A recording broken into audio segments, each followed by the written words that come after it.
नमः श्रीवर्धमानाय निर्धूतकल्याणमने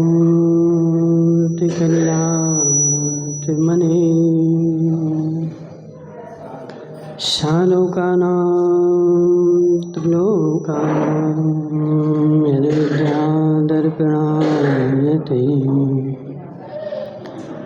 नमो अरिहन्ताणं नमो सिद्धाणं नमो आयर्याणं नमो अज्ञायाणं नमो लोये शब्दशाहूणं। पंच परमेष्टि भगवान की अनंत अनंत सिद्ध परमेष्टि भगवान की 1008 देवादिदेव आदिनाथ भगवान की आचार्य भगवान विद्यासागर जी महाराज की जय। आचार्य भगवान विशुद्ध सागर जी महाराज की जय। यहाँ पर अपनी चर्चा चल रही थी भाइयों के बारे में कि जो सम्यक दृष्टि जीव है वह भयों से रहित है, उसको किसी प्रकार का भय नहीं है। अब संसार में भय किसको नहीं होता, सोचो शांतिलाल जी, हमें भय है क्या? और भय है तो क्यों है भय? भय उसी को होगा जो कहीं ना कहीं गलत होगा। अपन बोलते ना, चोर की दाढ़ी में तिनका, समझ रहे ना? यदि कहीं चोरी की चर्चा चले कि चोरी हो गई, किसने करी, तो 10 लोग खड़े होंगे, तो 10 लोगों में से जिसने चोरी करी होगी उसके चेहरे पर कहीं ना कहीं थोड़ा सा कुछ भय आ जाएगा। और जिसने चोरी नहीं करी तो शांत भाव से खड़ा हुआ है, मैंने करी नहीं, मुझे पता ही नहीं है, मुझे कोई टेंशन नहीं। लेकिन जिसने चोरी करी है वो कितना निर्भय हो, लेकिन थोड़ा बहुत किंचित मात्र उसके चेहरे पे कहीं ना कहीं लकीरें झलक ही जाएंगी। तो इस हे जीवो, मेरे चेहरे पर भय की लकीरें क्यों झलक रही? कहीं ना कहीं कुछ गड़बड़ है। यह लोक भय और दूसरा आता है परलोक भय, ठीक है ना? यही लोक भय में मतलब इस लोक का मुझे भय है, दूसरा होता है परलोक का मुझे भय है। तो परलोक का तुम्हें भय क्यों है? क्योंकि परलोक क्या है, तो परलोक कोई भगवान नहीं बनाता। देखो ऋषभ देव जी, संसार के धर्मों में बोला जाता है कि परलोक जो देगा वो भगवान देगा, लेकिन जैन दर्शन में परलोक भगवान नहीं देता। कौन देता है परलोक? माता वो कौन देगा? वो अम्मा बैठी ना, वो अम्मा बोलो, कौन देगा परलोक तुम्हें? भगवान देगा क्या? भगवान की कृपा से मिलेगा क्या है? हमारे यहाँ भगवान हमारा परलोक नहीं बनाता। कौन बनाता है? तो मैं स्वयं ही बनाता हूँ। मेरे परलोक का कर्ता कौन है? तो मैं स्वयं ही हूँ। और मैंने जैसा इस भव में किया है वही तो मेरा परलोक है। मेरा परलोक कोई कहीं छिपा हुआ नहीं है। शांतिलाल जी, वह बच्चा जो है पास होगा फेल होगा, पास होगा फेल होगा, डर रहा है। क्यों डर रहा है? क्योंकि लिख के नहीं आया ना। जो बच्चा स्कूल में लिख करके नहीं आता है उसको डर लगता है, मैं फेल ना हो जाऊं, मैं फेल ना हो जाऊं, मैं फेल ना हो जाऊं। और जिसने देखो, जिसने रिजल्ट आता है तो भगता है, छिपता है, घर वालों से दूर होता है। क्यों दूर हो रहा है? अभी कल तक तो बोल रहा था, बोले पिताजी मेरे 100 नंबर आएंगे, पूरे 100 में से 100 आएंगे। और आज रिजल्ट आना है तो वह बच्चा जो है यहाँ से वहाँ, वहाँ से वहाँ डर रहा है, भग रहा है। क्यों? अरे जब मैं 100 में से 100 का लिख करके आया हूं तो आज नहीं अब भी आ जाए, मुझे डर कैसा? जिसने नहीं लिखा है वह बच्चा डरता है और उसको डर लगता है। इसलिए दादाजी समझो बात को, तुमने कहीं ना कहीं तुम्हें परलोक का डर लग रहा है। अब बूढ़े हो गए तो बुढ़ापे में मैं भगवान के दर पे जा रहा हूँ, जवानी भर कभी नहीं गया और अब बुढ़ापे में भगवान के दर पे जा रहा हूँ।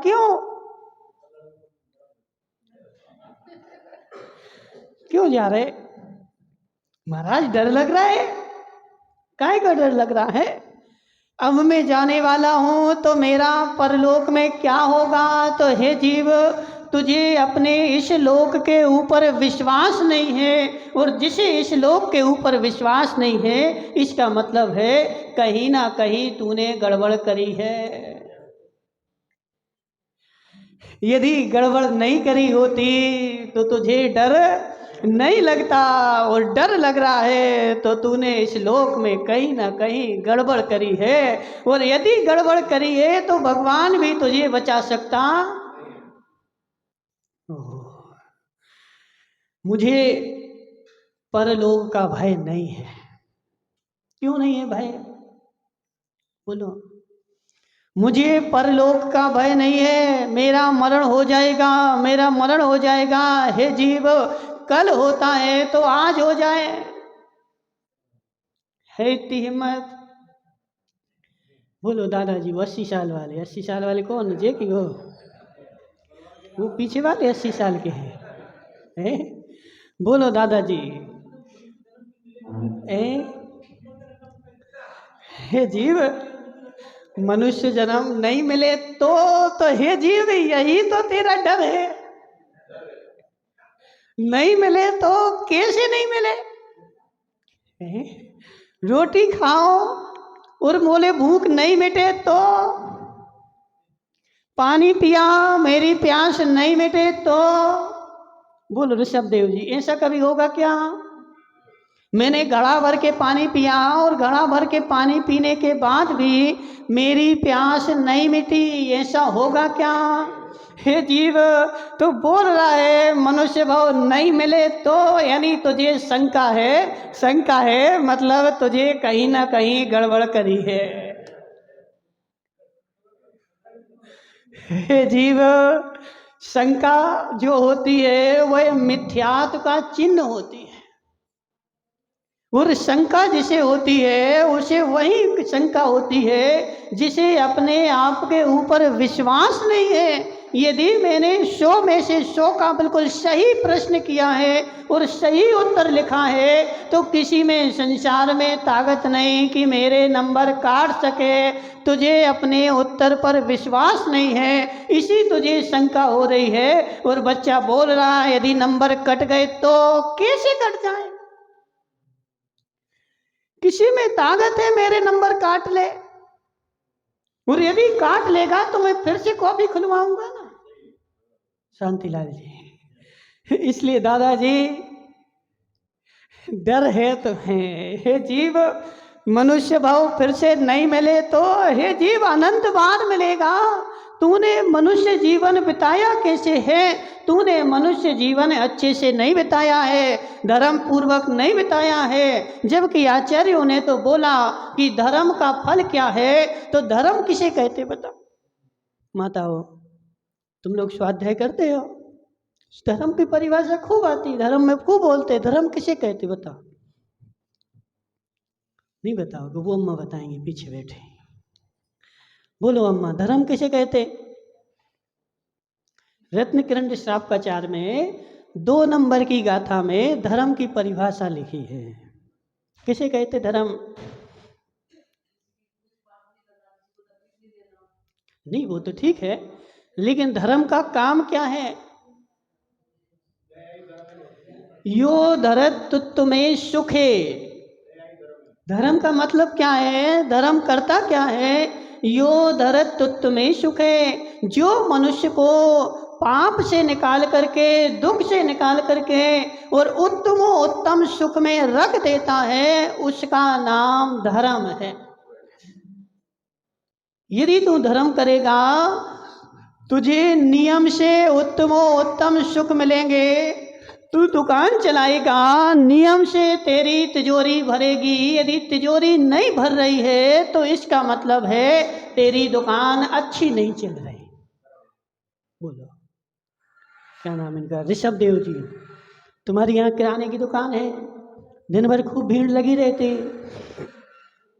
तो जब भीड़ लगी रहती तो तिजोरी तो भी तो भरती होगी ना, भरती कि नहीं भरती है? जब लाइन लगी, ग्राहकों की भीड़ लगी, तो तिजोरी में भी तो कुछ माल आता होगा ना, नहीं आता? हे जीव, यदि किसी के यहाँ खूब भीड़ लगी, लेकिन उसके ग्राहक एक के ऊपर एक, लेकिन बेचारे के पास खाने को नहीं है, इसका मतलब क्या? तुम्हारी दुकान सही नहीं चल रही। जैसी चलानी चाहिए वैसे नहीं चला रहे। तो ऐसे मैंने जीवन भर धर्म की दुकान चलाई, धर्म किया। तो धर्म की दुकान चलाने का मतलब क्या है? मुझे उत्तम सुख मिलने चाहिए और नहीं मिले हैं, इसका मतलब है तुम्हारी धर्म की दुकान अच्छी नहीं चली। और जिसकी अच्छी चले तो हे जीव उसको कोई डर नहीं। तो ऐसे है शांतिलाल, जो धर्मात्मा है, सम्यक दृष्टि जीव है, उसको परलोक का भय है ही नहीं। महाराज मेरा परलोक में क्या होगा?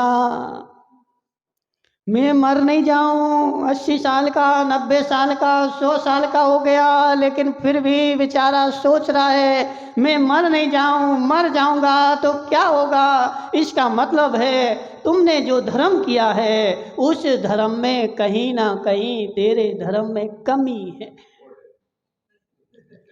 नहीं, देखो जो है सो है। देखो समझो अम्मा जी, गामड़ी की अम्मा है ना, इनका छोटा सा पोता है। पोता है तुम्हारा कितने साल का है? 8 साल का है। वो स्कूल जाता है पढ़ने, रोज जाता है। उस बच्चे को आज स्कूल गया था और उसकी मैडम ने बोला था कि कल ऐसा ऐसा होमवर्क करके लाना, और होमवर्क करके नहीं आओगे तो 10 डंडे घलेंगे। अब आज रोज तो वो खुशी खुशी जाता था, लेकिन आज जो है डर रहा है। क्यों डर रहा है? क्यों डर रहा है? क्योंकि होमवर्क किया नहीं है। तो ऐसे है शांतिलाल जी, तू भी यहाँ भगवान ने तुझे अपना होमवर्क करने के लिए भेजा था, और तूने होमवर्क यदि कर लिया है तो वहाँ जाएगा तो तुझे मालाएं पड़ेंगी, सम्मान होगा, स्वागत होगा, स्वर्ग के सुख मिलेंगे। और जो बेचारा यहाँ पर आकर के मस्ती करता रहा, स्कूल से आया था, घर होमवर्क करना था, होमवर्क नहीं किया, बच्चा रात भर खेलता रहा, दिन भर मस्ती करता रहा, और अब जब स्कूल जाने की बारी आई तो उसको डर लग रहा है क्योंकि होमवर्क नहीं किया। तो ऐसे है शांतिलाल जी, तुझे भगवान ने इस मनुष्य भाव में भेजा था कि जा वहाँ और धर्म का होमवर्क करके मेरे पास वापस आना। लेकिन यहाँ तो आकर के बेचारा शांतिलाल जी स्त्री मिल गई, सो सुख भोगता रहा, खाने पीने मिल गया सो खाता पीता रहा, और सारे जीवन भर मस्ती करता रहा। और अब जब जाने की बारी आई तो यहाँ वहाँ भग रहा है, रो रहा है, मुझे नहीं जाना। क्यों? क्योंकि तूने अपना होमवर्क, और जिसने होमवर्क किया है तो खुशी खुशी दौड़ा दौड़ा जाता है, मेरी बस आ गई मुझे जाना है, मेरी बस आ गई मुझे जाना है। तो इनसे हे जीव, यहाँ तो तेरा टूटा फूटा शरीर है, वहाँ जाएगा तो एक देव की कम से कम 32 देवियां तो होती हैं। शांतिलाल के मुंह में पानी आ गया। शांतिलाल जी, यहाँ होमवर्क करके जाएगा तो नियम से तुझे स्वर्ग मिलेगा, और स्वर्ग में कैसे ही कम से नीची कैटेगरी का भी देव क्यों ना हो, लेकिन कम से कम 32 देवियां उसके नियम से होती हैं, और वह भी सर्वांग सुंदर, काली कलूटी नहीं, सर्वांग सुंदर, और उसकी आयु जो होती है वो असंख्यात वर्षों की। एक एक देव कितने साल तक जिएगा, तो कम से कम असंख्यात वर्ष भी जिए तो उतने साल तक क्या करना है, तो सुख ही भोगना है। दादाजी जाना है नहीं जाना? बोलो 80 साल वाले दादाजी, जाना है? जाना है नहीं जाना? जीव देखो, टाइम तो कोई पता थोड़ी है? देखो, समय का ना हमें पता है ना तुम्हें पता है। 30 साल वाले का भी समय आ सकता है और 90 साल का भी शमशान घाट से उठ करके वापस घर आ सकता है। समझ रहे ना? तो समय का किसी को पता नहीं है, तो हमें क्या करना पड़ेगा कि हमें प्रति समय प्रतिदिन तैयार रहना पड़ेगा। जब मृत्यु को आना हो तो खुशी खुशी आ जाओ, मैं तैयार बैठा हूँ। ऐसा जो तैयार बैठा होगा उससे समझना कि इसने अपना काम पूरा किया है। और जो बेचारा बहाने बना रहा है और मस्ती कर रहा है, उसको नियम से संसार में डर ही लगेगा और कुछ उसका होने वाला नहीं है। तो इस मनुष्य भाव में आए हो तो काहे के लिए आए हैं? महाराज, मेरा परलोक में क्या होगा, मेरा अगला भाव क्या होगा, ऐसा डर लग रहा कि नहीं लग रहा? महाराज लग रहा है। क्यों लग रहा है? क्यों लग रहा है? क्योंकि तेरे धर्म में कहीं ना कहीं खोट है। तेरे किए हुए धर्म में कहीं ना कहीं कमी है। जो मैंने धर्म किया है उसमें मैंने कहीं ना कहीं मायाचारी करी है, खोट करी है, इसलिए आज मुझे डर लग रहा है। और यदि पक्का होता तो मुझे डरने की आवश्यकता किंचित मात्र भी नहीं थी। और मैंने धर्म किया तो कितना किया बताओ, कितना किया सौधर्मेंद्र बता। महाराज, सुबह सुबह दुकान पे ग्राहक नहीं रहते तो मंदिर आ जाते, सही है कि नहीं? सुबह सुबह मंदिर क्यों आ जाते? तो महाराज दुकान पे ग्राहक नहीं, फ्री बैठे थे इसलिए मंदिर आ गए। यदि ग्राहक होते तो नहीं आते। जी तो बताओ कि जिससे तू सुख मांग रहा है, जिससे तू उत्कृष्ट वस्तु मांग रहा है, क्या तूने अपने जीवन में उसको उत्कृष्ट माना क्या? बोलो दादाजी, समझना बात को। जिस आदमी के पास तू जाओ और बोलो हमें 1 करोड़ रुपए उधार दे दो, तो जिस आदमी से तू 1 करोड़ रुपए उधार मांग रहा है उससे थोड़ा उसका सम्मान भी तो करना पड़ेगा, उससे बना के भी तो चलनी पड़ेगी। उसको तू कभी भी, उस वही तुम्हारे घर पे आया था, तुमने उसको पानी की नहीं पूछी और उसके घर पे जाके बोलो कि 1 करोड़ उधार दे दो? क्यों? हे जीव, जब 1 करोड़ रुपया जिससे चाहिए है तो उससे भी बना के चलनी पड़ती है, उसको भी थोड़ा संभालना पड़ता है। लेकिन धर्म से तो तू मांग रहा है, हे धर्म मुझे मोक्ष मिल जाए, हे भगवान मुझे मोक्ष मिल जाए, तो उस भगवान को तूने संभाला है कि नहीं संभाला?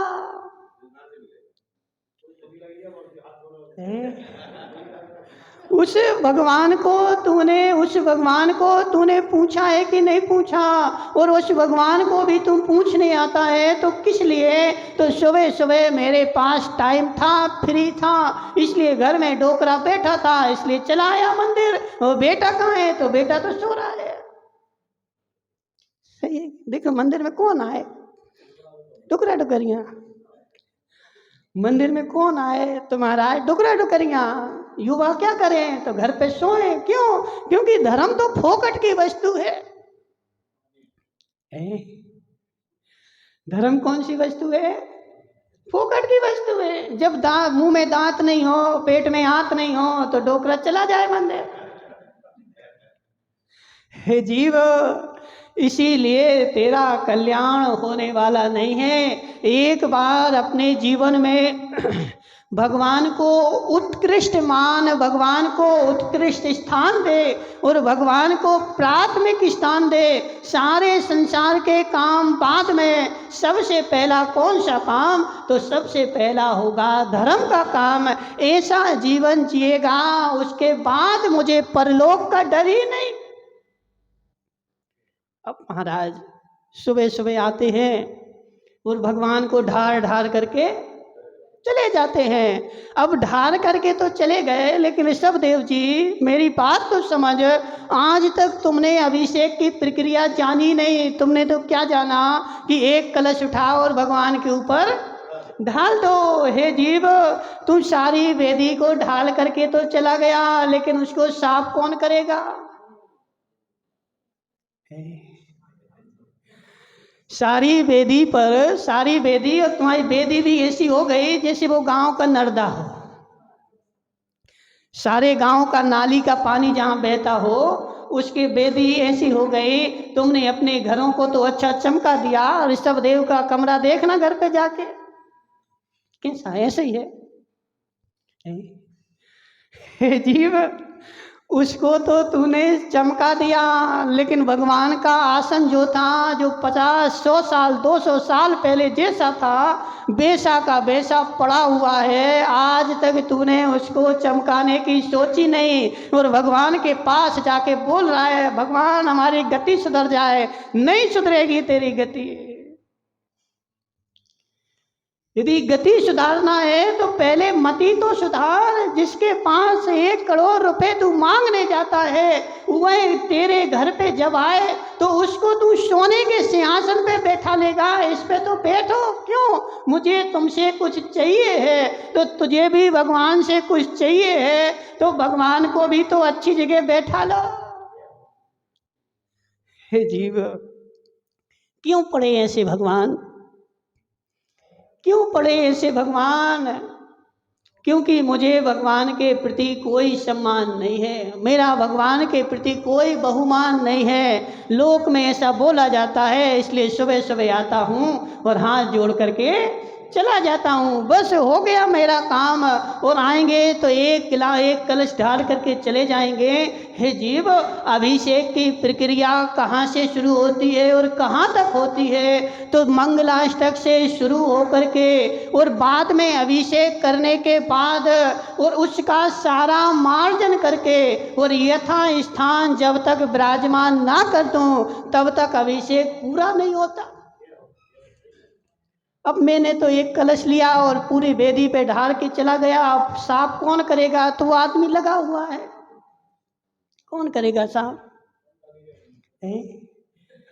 शांतिलाल जी, वो साफ कौन करेगा? हे जीव, वो साफ करेगा कि नहीं करेगा? ऋषभदेव जी समझ मेरी बात। एक पानी की बूंद में 36,000 कितने 36,366 जीव एक पानी की बूंद में होते हैं। और तूने कलशा के कलशा ढारे और भगवान के ऊपर ढार करके चला गया। भगवान के अंदर में पानी भरा रहा और 24 घंटे में पानी भर करके वह सड़ गया। असंख्यात जीव उसमें पड़ गए।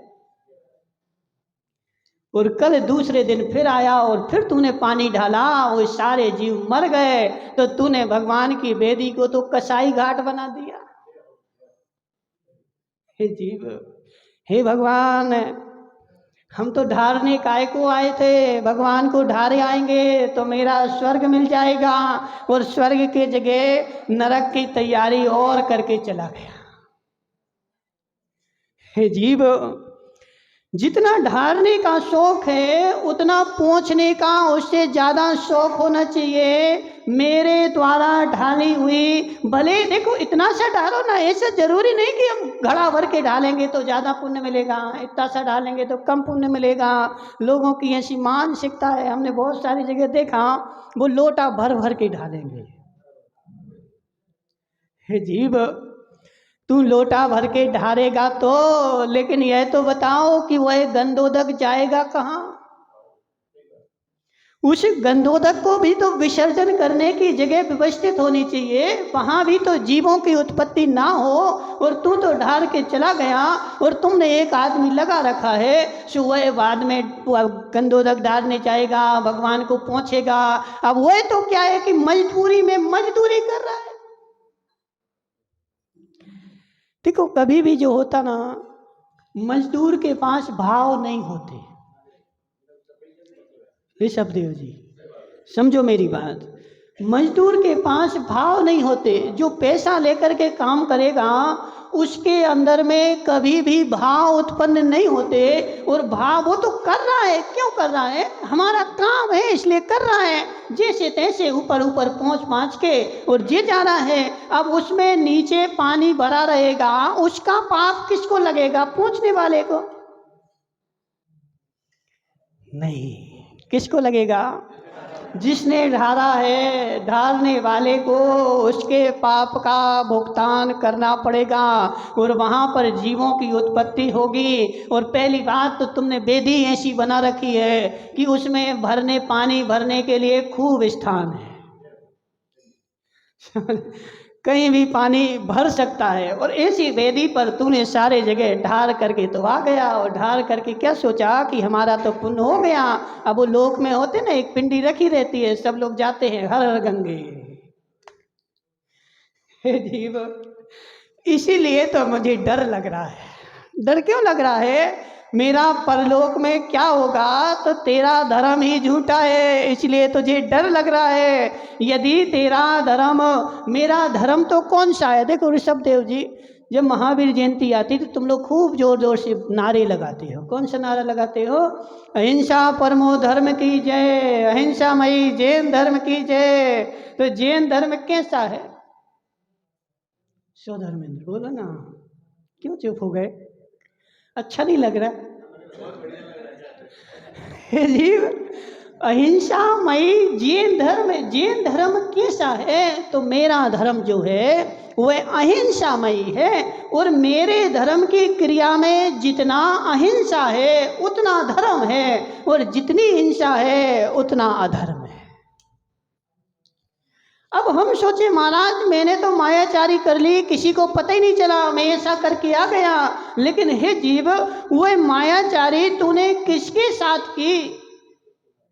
दूसरे के साथ, स्वयं भगवान के साथ नहीं करी, क्योंकि भगवान तो सिद्ध शिला पे बैठा है। यहाँ कौन बैठा? तो यहाँ तो उनकी मूर्ति बैठी है। जो असली भगवान है वो तो कहाँ गया?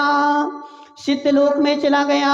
और उनकी पूजा करने के लिए मूर्ति मैंने बनाई है, तो यदि मैंने उनके साथ मायाचारी करी तो भगवान के साथ नहीं करी, स्वयं के साथ करी। और इसका फल कौन भोगेगा? कौन भोगेगा माताओं? हे जीव, इसका फल भी मेरे लिए स्वयं ही भोगना पड़ेगा। और कहाँ भोगना पड़ेगा? तो इसका फल मुझे परलोक में जाकर के स्वयं ही भोगना है। तो इसमें, इस लोक में जैसा कर रहा है उसी के अनुसार मेरा परलोक बनेगा। और भगवान के पास में आ रहा हूँ कि हे भगवान मेरा परलोक सुधर जाए। तो हे जीव, परलोक सुधर जाए इसका मतलब क्या? तो ऐसी उत्कृष्ट वस्तु में जिससे मांग रहा हूँ, क्या मैंने अपने जीवन में उनको ऐसा उत्कृष्ट स्थान दिया है? बोलो, मैंने अपने जीवन का बहुमूल्य समय भगवान को दिया है क्या? कौन सा समय दिया है? कौन सा समय दिया? बोलो महाराज, जो सबसे फ्री समय होगा, और उसमें भी अभी सीजन आ जाए, कहीं जाना हो, तो शांतिलाल जी सबसे पहले तू कहाँ से कट करेगा समय? आज शादी में जाना है, आज रिश्तेदार आ गए, तो किसका समय कट करेगा तू? और फिर बोल रहे कि धर्म तो सबसे उत्कृष्ट धर्म है। तो सबसे उत्कृष्ट का समय थोड़ी कट होता है, निकृष्ट का होता है। बोलो ऋषभदेव जी, यदि माना कि तुम्हें पैसों की आवश्यकता पड़े, तुम्हें व्यापार में घाटा लग जाए, तो सबसे पहले तुम क्या बेचोगे? अपना जिसमें रहते हो वो घर कौन सा बेचोगे? जो जमीन वेस्ट पड़ी थी, जो काम में नहीं आ रही थी, जो काम की नहीं थी, सबसे पहले वो बेचोगे कि जिसमें रहते थे वो बेचोगे? तो सबसे पहले किसकी कटौती होती है? जो सबसे बेकार हो। तो मुझे भी जीवन में यदि कभी काम पड़े, कहीं जाना हो, कोई समस्या आ जाए, तो सबसे पहले मैं किसका समय कट करूंगा? तो भगवान का समय कट करूंगा। हे जीव, अब समझ ले बात को, हे समझ ले बात को। और वो भी जरूरी हो ऐसा नहीं। आज महाराज थोड़ी सी ठंड ज्यादा है, आज अभिषेक नहीं करते। आज अभिषेक नहीं किया, क्यों नहीं किया? अरे आज ठंड सी लग रही थी। ठंड नहीं लग रही थी, ठंड सी लग रही थी। आज मंदिर नहीं जा रहे, क्यों नहीं जा रहे? वो रात में क्या था ना, लेट हो गए थे, ग्राहक लेट तक आते रहे, तो लेट सोए तो लेट जगे, तो आज मंदिर का काम। हे जीव, तूने सबसे पहले धर्म का ही समय काटा और धर्म को ही अपने जीवन से कट किया और भगवान के पास जाकर के मांग रहा है, हे भगवान हमें स्वर्ग मिल जाए। तो हे जीव, ऐसी स्थिति में तो नरक भी नहीं मिले। इसलिए यदि धर्म से उत्कृष्ट चाहिए है, भगवान से उत्कृष्ट चाहिए है, तो भगवान को उत्कृष्ट देना भी पड़ेगा। खेत में से अच्छा अनाज निकालना है। तुम लोग खेती करते? कोई खेत है किसी के पास? ऋषभ देव के पास है? किसके पास? किसी के पास नहीं है। यदि खेत में से अच्छा फल चाहिए तो उत्कृष्ट बीज बोओगे कि खराब वाला नीचे से छान के नीचे निकल गया वो बोआ? तो इसलिए शांतिलाल जी, यदि भगवान से उत्कृष्ट चाहिए है तो भगवान को उत्कृष्ट ही देना पड़ेगा। उत्कृष्ट दोगे तो उत्कृष्ट मिलेगा, और निम्न कोटि का दोगे तो निम्न कोटि का मिलेगा, जघन्य मिलेगा, और जघन्य में भी जघन्य मिलेगा। इसलिए धर्म जो है वह मेरा उत्कृष्ट है। इसलिए भगवान को भी ऋषभदेव जितने जल्दी से जल्दी हो अच्छे बढ़िया आसन पे बैठाल दो, अच्छी जगह बैठाल दो, इनकी व्यवस्था अच्छी करोगे तो अच्छा धर्म होगा। और ऐसे ढला चला चलता रहेगा तो तेरा कल्याण होने वाला नहीं है। सारी गामड़ी के घर तो चमक गए, लेकिन भगवान की वेदी जहां थी वहां भी घाटोल में देख करके आओ, 180 किलो चांदी लगाई उन्होंने वेदी में। देखा कभी? घाटोल में जहां मूल नायक बैठे हैं, अब उनका कहना है महाराज इन्हीं की वजह से हम चमके हैं, तो हम इनको पहले चमकाएंगे। और आगम में भी स्पष्ट लिखा है, यदि मैं अपना घर तोड़ करके नया बनाता हूं तो उसके पहले भगवान के मंदिर को नया पहले बनाना पड़े। पहले भगवान का मंदिर चमके, उसके बाद मेरा मकान चमकेगा। और मकान तो चमक गया लेकिन वेदी भगवान नहीं चमके, तो मैं जो हूँ घोर पापी हूँ, मेरे अंदर में धर्म नहीं है, दया नहीं है। तो उन्होंने 180 किलो चांदी लगाई। कितनी? तुमने आधा किलो भी नहीं लगाई। अपने घरों में सारी भर भर के रख दी। जीव, यदि भगवान को तू मानता है कि भगवान उत्कृष्ट है, 3 लोक के नाथ हैं, तो अपने जीवन में भी उनको ऐसा उत्कृष्ट स्थान दे, उनको उत्कृष्ट मान। यदि उत्कृष्ट मानेगा तो मुझे परलोक का भय नहीं होगा। जैसा करा है वैसा ही तो मिलेगा, और निकृष्ट करेगा तो निकृष्ट गति होगी। इसलिए भगवान 3 लोक के नाथ हैं, इनका अपने जीवन में ऐसा उत्कृष्ट स्थान बना और धर्म कर मुझे परलोक से डरने की आवश्यकता नहीं है। ये लोक मैंने अच्छे से बिताया है तो परलोक मेरा नियम से अच्छा होगा, और यह लोक यदि मैंने बुरा बिताया है तो परलोक मेरा नियम से बुरा होगा। बोले शांतिनाथ भगवान की।